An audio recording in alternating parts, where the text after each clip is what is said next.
택함을 입은 자는 적으니라.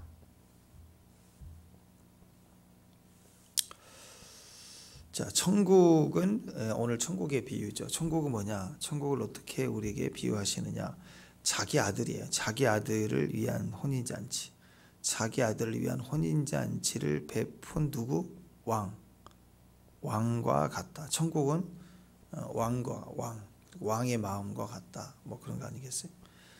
천국은 혼인잔치를 베푼 하나님, 성부 하나님 아버지의 마음과 같다. 이렇게 볼 수 있습니다. 자, 오늘 그 마음이 어떤가를 좀 보십시오. 한 나라의 왕이잖아요. 한 나라의 왕인데 왕이 명령하면 되잖아요. 명령하지 않고 초청을 했습니다.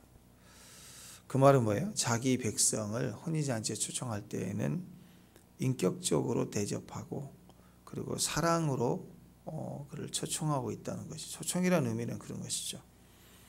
이 혼인잔치라는 가무스란 단어가요, 원래는 이제 이게 복수로 되어 있습니다. 복수. 그 말은 뭐냐면 혼인잔치는 하루가 아니에요. 하루, 요즘 우리가 결혼식 간다 그러면 몇 월 며칠 하루 같은데 하루가 아니죠. 사실은 1시간, 2시간밖에 안 되잖아요. 2시간. 근데 그게 아니라 이 이스라엘의 그 혼인잔치는 여러 날 계속됩니다. 여러 날. 지금도 한 3일 정도 하는 것 같은데 보니까 바쁜 사람들은 빨리 하겠지만 얼마 전에 그 뉴스 보니까 한 3일 동안 막 피련하고 막 난리 나더만. 근데 옛날에는 되게 많이 했으면 여러 날 했으면 되게 보통 일주일 이상 있거든요.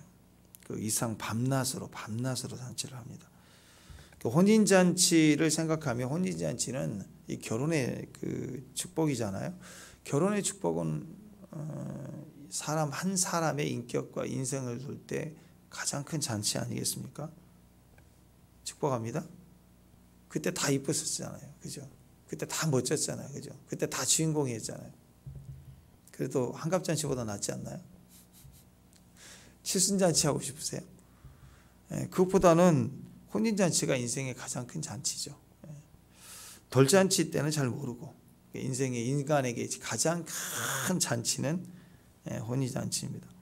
가장 좋을 때 남자, 가장 좋을 때 여자, 이게 사랑으로 결합하는 것이 얼마나 멋지고 아름답습니까? 그래서 가장 기쁘고 행복한 잔치가 될 거예요. 그래서 성경에서도요, 천국을 많은 축제와 잔치 중에서도 혼인잔치로 비유하겠다. 천국을 칠순잔치로 비유하지 않아요. 천국을 장례식으로 치르지 않죠. 죄인들이 죄를 용서받고 하나님과 화목하게 되는 천국의 그 사랑, 천국에서의 그 기쁨, 가장 즐겁고 아름다운 혼인잔치의 기쁨과 같은 의미로 이렇게 소개를 하고 있다라는 거예요. 그래서 이 혼인잔치가 여러 날 계속된다. 그 말은 그냥 단순히 이 잔치가 최고의 잔치이고 그리고 멋지고 아름다워야 되니까 기쁘고 즐겁게만 하자, 그런 의미가 아니라는 거예요. 여러 날 계속했다는 것은 그 잔치의 시작은 혼인잔치지만 혼인잔치에 모인 사람들이 여러 날 같이 잔치하면서 어떻게 돼요? 사람은 먹고 마시고 자면서 밤낮을 같이 지내면요 금방 친해집니다. 공동체가 하나가 되는 거예요. 한번 생각해 보세요. 어떤 사람의 혼인잔치를 겨우 어떤 거래상 예의를 같이 해야 되고 줄 서야 되니까 그 정승에 개가 죽어도 운전 온다고 하잖아요. 그러니까 결혼잔치도 정말 참여하고 싶지 않은데 억지로 오는 사람도 있을 거 아니에요. 그죠? 그 사람들은 오래 있겠어요? 여러 날 밤낮으로 지내야 되는데 얼마나 불편하겠어요. 그러니까 잔치를 여러 날 계속 한다는 건 친하지 않고서는 있을 수가 없는 거예요. 그리고 잔치 중에 친해진 사람들이 끝까지 있는 거죠. 그래서 여러분, 이 잔치를 여러 날 계속 했다라는 것은 단순히 잔치가 기쁘고 즐겁다라는 차원을 넘어서요, 그 결혼 잔치를 통해서 친구들이 다 하나가 되는 거예요. 전체가 하나가 되는 거예요. 며칠 있다 보면 친하지 않은 사람들도 하나가 돼서, 그래서 결혼잔치라고 하는 것은 전체의 기쁨이고 공동체 전체가 하나가 되는 그런 의미가 있는 것입니다. 그러니까 우리나라뿐만 아니라 이 유대인들도요, 사실 밥을 먹으면서 하나됨을 이루거든요. 밥이 중요해요. 밥이.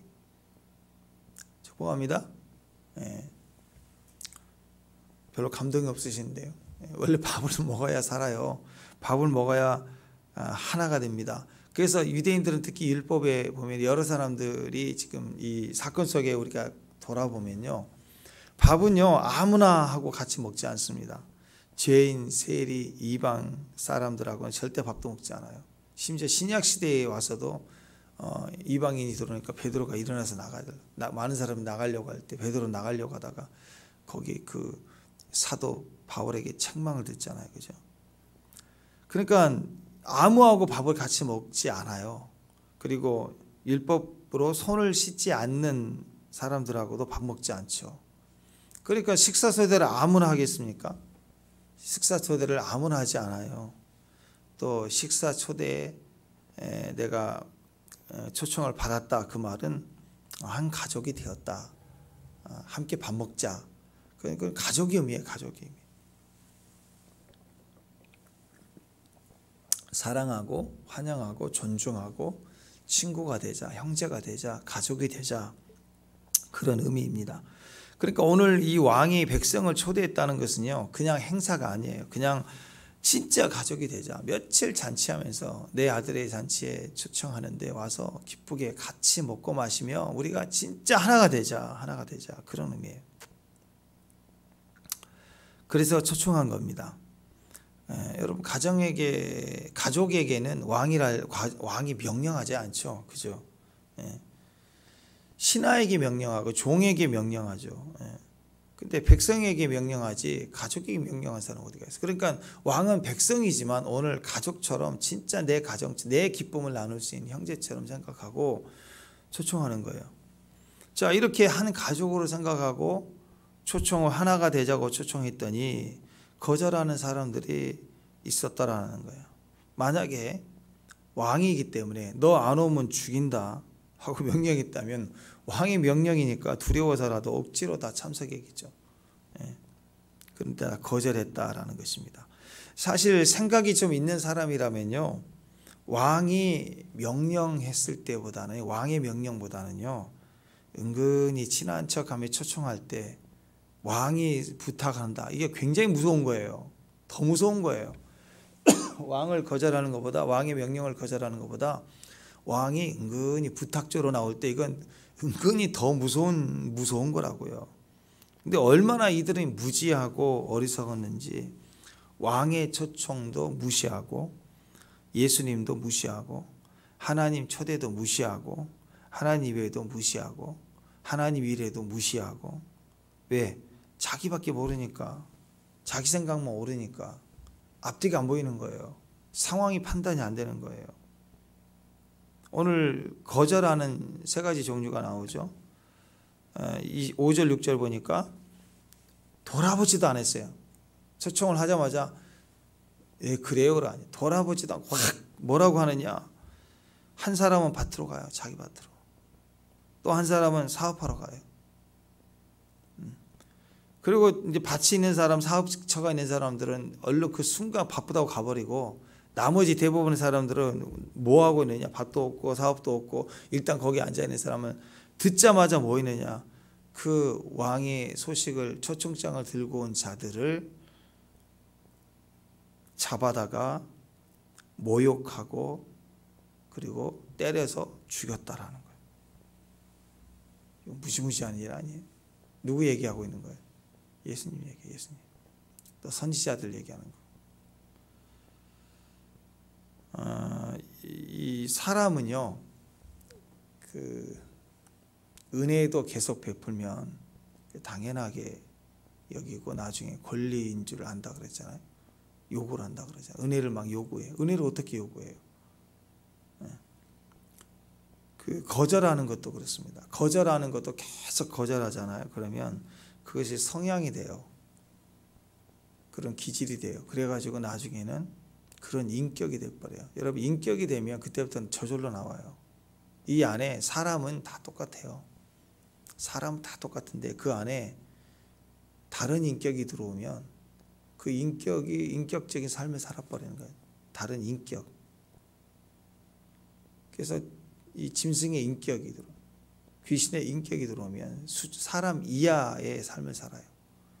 근데 그 안에 그리스도의 인격이 들어오면 신의 성품에 참여한 자처럼 살게 되는 거예요. 근데 그 시작이 어디냐? 이 거절이라는 거예요. 거절. 이거 굉장히 중요한 의미가 됩니다. 예수 믿자고 해도 거절, 예배하러 가자고 해도 거절, 기도하러 가자고 해도 이따 하겠다고 거절, 미루고, 선교 가자고 해도 거절. 이게 자꾸 반복되면요, 그 영원히 망하는 성향이 돼요. 성향. 그리고 그런 인격이 돼버리는 거예요. 나중에는 사망 인격 돼가지고 지옥 가는 거예요. 아무것도 못해요. 할 수가 없게 돼버리는 거예요. 자, 이렇게 가는 그 거절의 그 뿌리가 뭐냐? 이게 자아예요. 자아. 자기 자아가 그 내면에 시퍼렇게 살아있으면요, 살아있으면 살아있을수록 모든 초청마다 다 거절해야, 다 거절해버려요.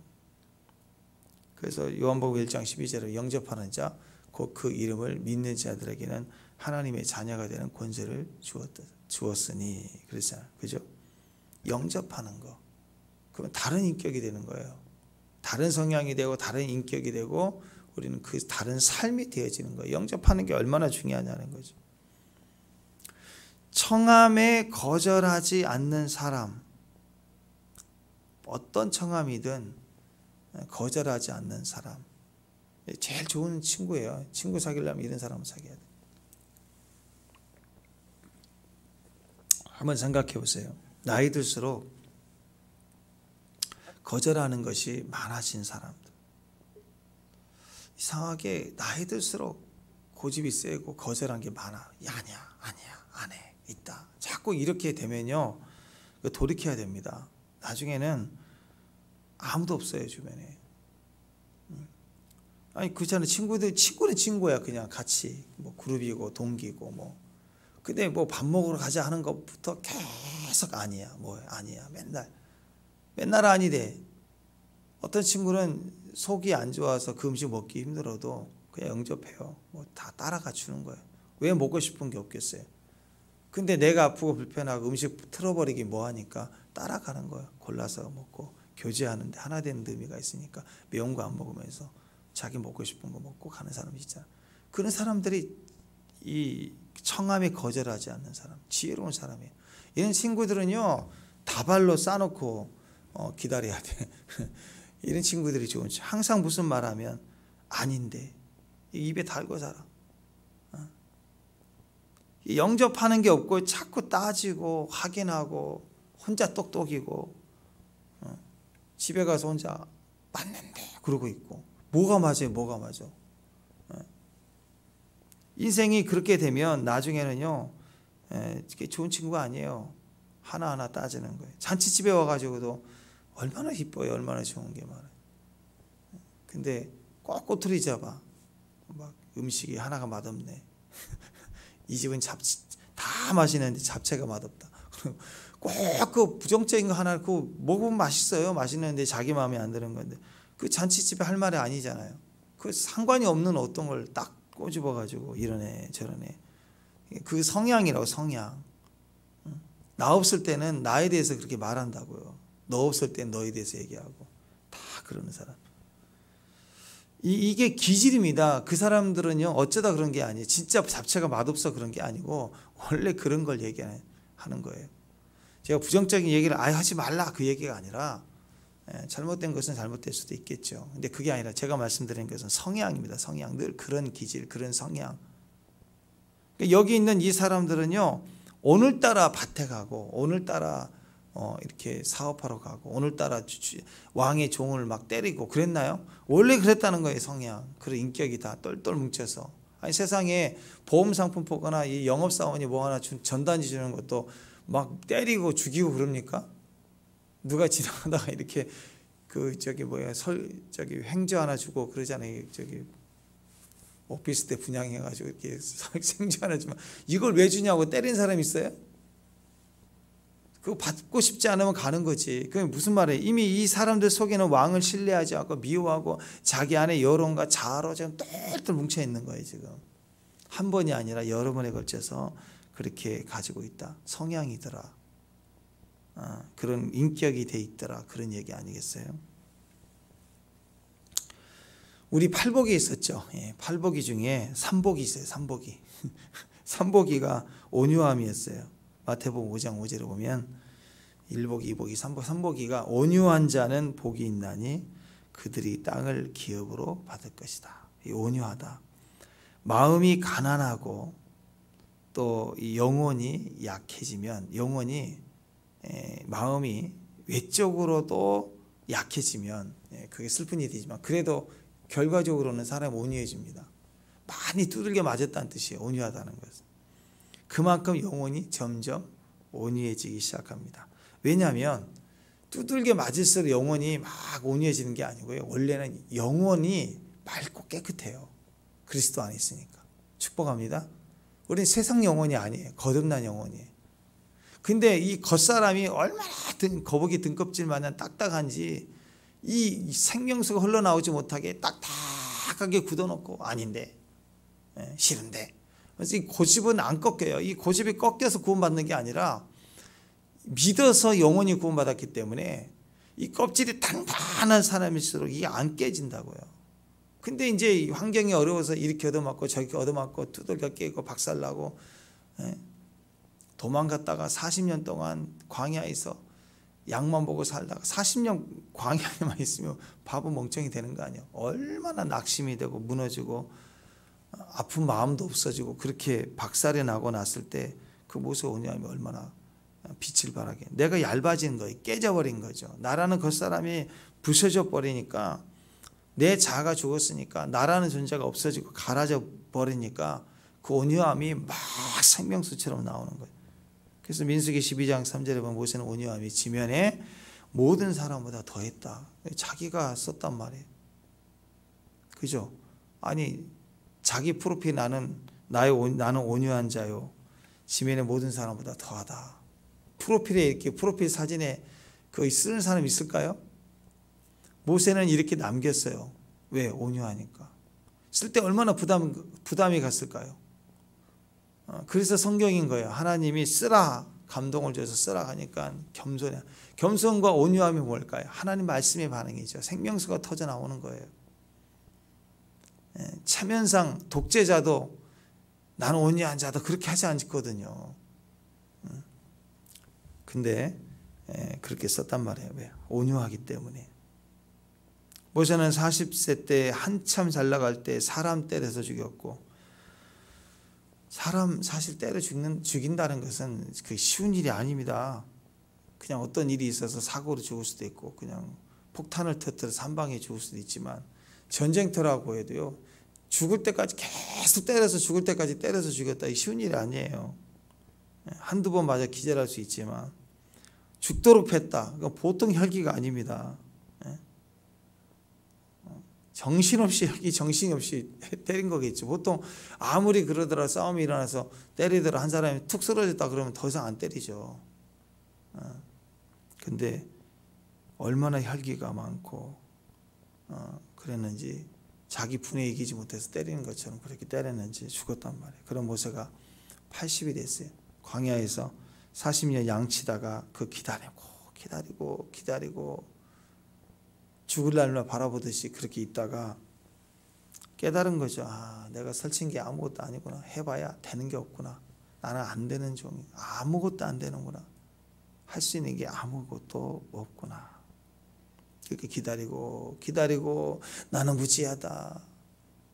깨진 돌이죠. 버린 돌이죠. 그래서 그 기다림 속에 하나님이 담겨질 만한 그릇이 된 거예요. 내가 하나도 없어져 버려요. 하나님이 담으시는 하나님이 담기는 그릇, 담길 만한 그릇은 찌꺼기 없어야 돼요. 나라는 찌꺼기가 없어야 그 영광이 담겨져요. 그래서 바스러지고 깨지고 가루가 되고 날려서 완전히 사라져 버려야 돼요. 그 기다림이 온유함이에요. 자아가 완전히 죽은 거 거기에 기다림이 나오고 거기에 온유함이 나와요. 그래서 언제 알 수 있느냐? 약속을 해보면 알아요. 약속을 했는데 자아가 강한 사람일수록 오래 안 기다려. 자아가 강할 사람일수록 안 기다려요. 바로 나가버려요. 조금 기다리다 한계가 오면 가버려요. 자아가 오니까. 그죠? 언제까지 기다려 내가? 언제까지 내가 기다려야 돼? 막 이러면서 내가 하니까 그 한계가 오면 가버린다고요. 근데 내가 없는 사람은 계속 기다려. 오실 당신 약속한 자리에 약속이니 기다리겠습니다. 그래서 자기가 없고 오실 당신만 계속 기다리고 있는 거예요. 그러니까 늦어도 계속 기다리고 오실 당신만을 위해서 속은 불불 끓어도 내가 죽고 없어지니까 계속 기다리는 거예요. 기다림이라는 것을 통해서 우리는 아는 거죠. 얼마나 자아가 깨진 사람인지, 자아가 얼마나 없는 사람인지.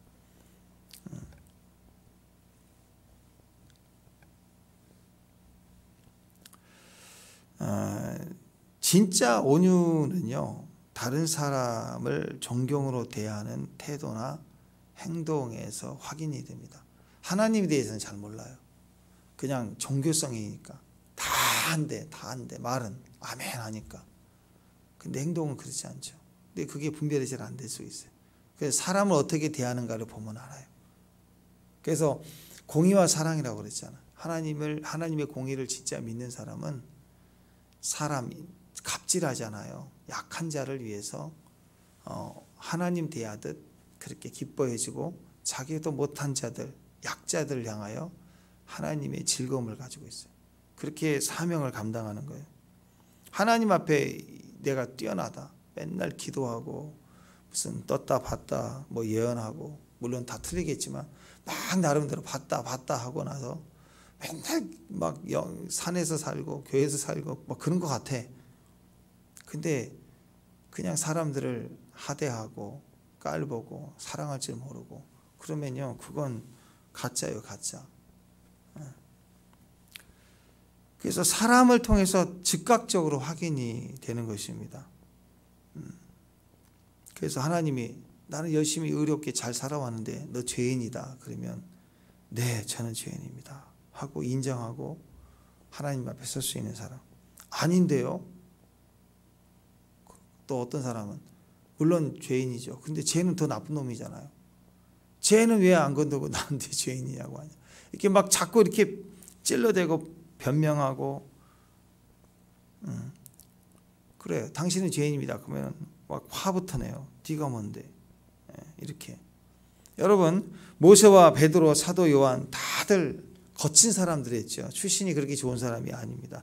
어부였으니까 우리처럼 뭐 막노동하고 뭐 그런 사람들을 볼 수 있을 것 같아요. 그런데 하나님을 만나고 제자가 되면서 그들은 어떻게 됩니까? 모두 다 마지막에 갈수록 온유한 자가 됐어요. 아직 혈기가 남아서 막 불을 내릴까요? 뭐 우리의 아들이라 막 변명이 그랬잖아요. 그러나 말씀으로 계속 다스려지는 성령의 사람들이 되어질 때 그들의 성품은 온유해지기 시작했습니다. 이 세상의 원리는 항상 보면 이 센 놈들이 다 땅을 차지해요. 세고 정보 빠르고 약사 빠르고 힘과 권력을 다 가져다가 휘쳐서 버리는 사람들. 그 사람들이 진짜로 땅을 다 차지한 것 같아요. 예, 어느 정도는 맞아요. 그 순간은 세고 강하고 못된 놈이 땅을 차지하는 것 같아요. 그런데 땅을 다 차지한 후에 보면 그들이 다 차지한 것을 온유한 자에게 다 넘겨주게 돼 있어요. 다 온유한 자에게 돌아가요. 땅의 주인은 하나님이시기 때문에. 그래서 온유한 자가 땅을 기업으로 차지합니다. 올해는 이제 3월이 4월, 5월 가면서 여러분 1월, 2월, 3월 온유했죠. 축복합니다. 온유함으로 계속 가시길 바랍니다. 아멘. 주님이 새벽이다 그러면 새벽에 벌떡 일어난 그런 온유함이 되고 예배다 그러면 아멘. 예배를 인도하자 그러면 부족해 보이도 모여서 하자 그러면 따라가는 그게 온유함이에요. 그렇게 따라가다 보세요. 가다 보면 땅을 차지하는 일을 해요. 네.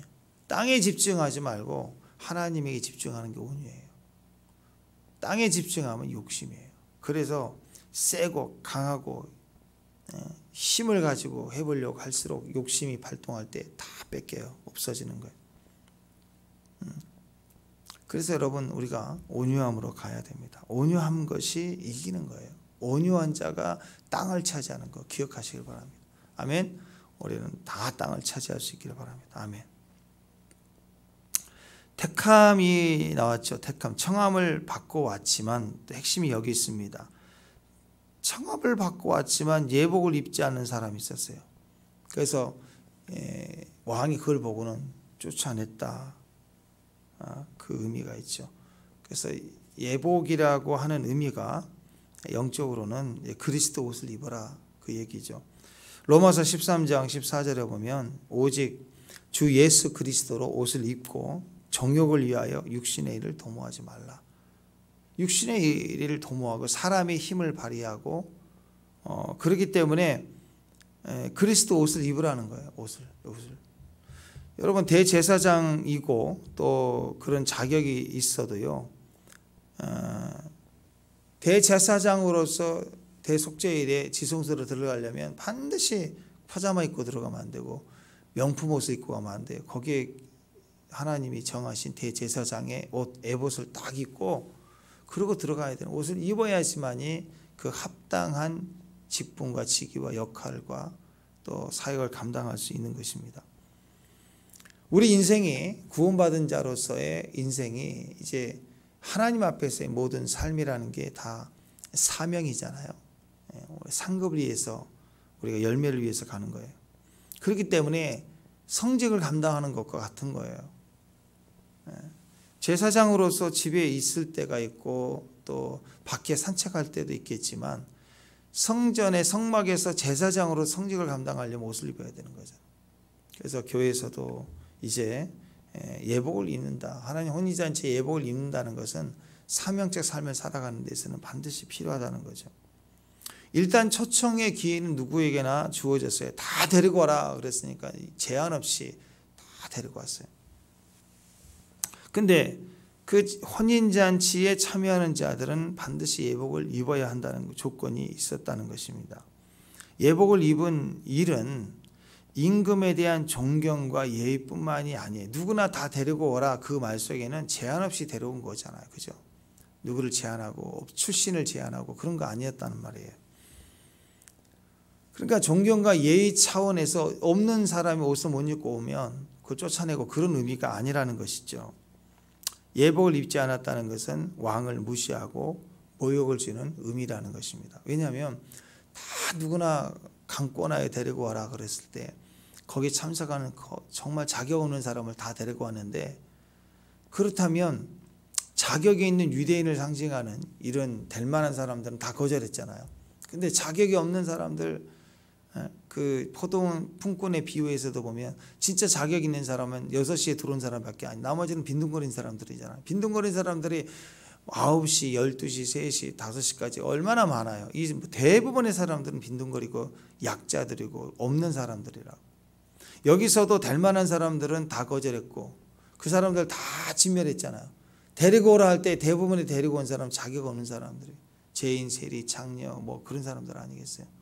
그러니까 옷으로 보면 입고 올 예복이 거의 없는 형편없는 사람들이라는 거예요. 그러니까 괜히 옷을 보고 문제 삼는 게 아니라 존경과 감사와 영접하는 그것을 상징하는 것이겠죠. 그런 마음이 있고 그런 옷이면 돼요. 육신에 무슨 옷을 입지 않아서 거절당하는 게 아니었다는 거예요. 대부분의 그런 사람들인데 대부분 그런 옷을 입고 왔을 텐데 왜 이 한 사람에게는 예복을 입지 않았다고 쫓아냈을까요? 그러니까 옷을 갖다가 턱시도만 다 입고 와야 되고 뭐 그런 차원은 아니었던 것 같아요. 누더기 옷을 입고 오고 막 그런 건 상관하지 않는데 문제는 예복입니다. 예복. 대부분은 그런 존경과 감사로 왔는데 그 상식적으로 예복을 입고 오라는 말을 안 했지만 그 조건을 다 알고 있어서 다 입고 왔다는 것이죠. 무슨 의미일까요? 아무리 돈이 없어도 입을 수 있는 예복이 뭘까요? 그리스도로 옷을 입는 거예요. 그리스도로 옷을 입고 겸손으로 와 있는 걸 말합니다. 예복을 입지 않고 온 한 사람을 발견하고는 쫓아냈다. 그게 오늘 핵심입니다. 주님은 말씀을 하셨죠. 청함을 받은 자는 많되 택함을 입었다. 택함을 입은 건 달라요. 받았다고 다 택함을 입은 것이 아니죠. 청함을 받은 자가 많았어요. 처음에 손님들을 다 초청했습니다. 온갖 길거리에 만나는 모든 사람들을 다 초청을 했습니다. 청함을 받았다는 거예요. 그런데 왕의 초청을 받아들이고 예복을 입고 택함을 입었다는 것은 거기에는 사람들이 적었다는 것이죠. 택함을 입은 자의 조건이 그래서 두 가지겠죠. 첫 번째는 청함을 받아야 되고, 두 번째는 예복을 입어야 돼요. 신부의 예복을 입고 정결한 옷을 입어야 되고 그리스도의 옷을 입어야 되고. 그래서 여러분 요한계시록에 보면 어린 양 혼인잔치에서도 반드시 빛나고 깨끗한 세마포 옷을 입었다라고 얘기했어요. 예복은 성도들의 옳은 행실이라고 또한 얘기를 하고 있죠. 직분이기도 하고요. 하나님의 뜻을 반영합니다. 경찰관은 경찰복을 입어야 돼요. 군인은 군인의 복을 입어요. 의사는 의사 가운을 입잖아요. 옷이 상징하는 것은 뜻이에요. 뜻. 어떤 뜻. 직분을 상징합니다. 하나님이 우리에게 말씀해 주시는 뜻을 쫓아 순종의 삶을 산다. 옷을 입고 있다는 뜻이겠죠. 그래서 예복을 갖춘 자로서 천국잔치에 참여한다는 것은 우리가 일생을 살면서 끊임없이 하나님으로 거룩한 옷을 입고 살아가는 삶을 말하는 것, 그 삶을 살아와야 되는 것이겠죠.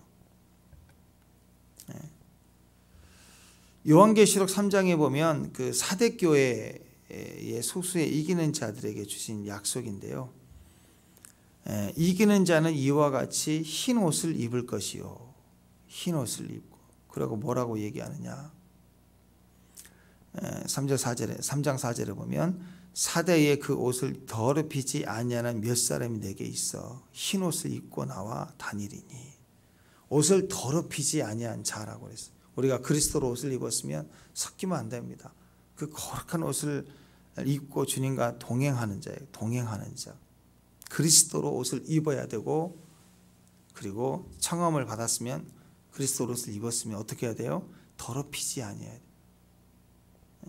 거룩한 행실의 생각과 말과 또 그런 행위를 통해서 더럽히지 않고 그 거룩함을 유지해 갈 수 있는. 왜? 신부니까. 그렇잖아요. 여러분, 우리가 신부라면 또 우리가 혼인잔치에 참여하는 하객으로 간다고 할 때 아침에 좋은 그래도 옷을 입고 갈 때 더럽히지 않으려고 준비하고 가잖아요. 아무데나 눕고 뭐 노숙인처럼 배낭여행 하듯이 아무데나 앉아 있고 그렇게 하면서 혼인잔치에 참여한 사람 없을 거예요. 자, 혼인잔치에 초청을 받았으나 응하지 않는 사람들의 모습들을 보았습니다. 자격이 있는 유대인들, 그러나 자격을 갖췄지만 예복을 입지 않고 준비가 안 된 사람들 다 쫓김 당한다라는 것입니다. 혼인잔치에 응하였지만 예복을 입지 않아 쫓기는 이스라엘 밖에 있는 자들, 다 준비되지 않은 이방인들이에요. 우리는 예수 그리스도로 말미암아 이제 자격이 없지만 초청을 받았어요. 그리고 교회가 되었습니다. 오직 이 잔치의 맛을 볼 수 있는 자격을 얻는 사람들, 그 잔치를 섬기는 사람들 되시길 바랍니다. 그런 옷을 입어야 돼요. 그래서 오늘 주의 거룩한 옷을 입혀주세요 하고 주의 정결하고 깨끗한 세마포 옷을 입는, 그리고 오늘 그리스도로 옷 입고 잔치에 참여하는 즐거움 속에 있는 저와 여러분 되시길 바랍니다. 기도하겠습니다. 하나님 감사합니다. 우리가 청함을 받은 그 자리에서 우리의 생각과 마음을 또 새롭게 하고 또 그리스도를 영접했다면 이제는 그리스도 옷을 입고 주의 사명을 충성되이 감사하고 영접해서 하나님 초청에 참여하고 또 그 잔치의 누림을 얻는 귀한 주의 종들 또 주의 백성들 되게 하옵소서. 하나됨을 이루도록 주께서 함께해 주옵소서. 예수님의 이름으로 기도합니다.